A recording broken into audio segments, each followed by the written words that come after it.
దివి నుండి భువికి దిగి వచ్చిన ఈ ఆలయం భువిలోన గొప్పదైనది నీ ఆలయం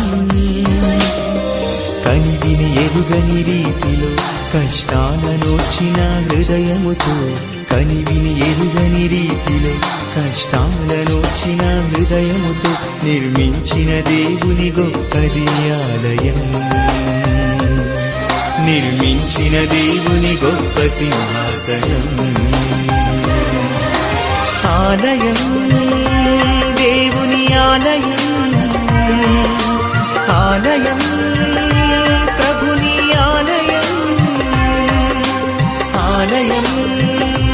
దేవుని ఆలయం ఆలయం ప్రభుని సింహాసనం దివి నుండి భువికి దిగి వచ్చిన ఈ ఆలయం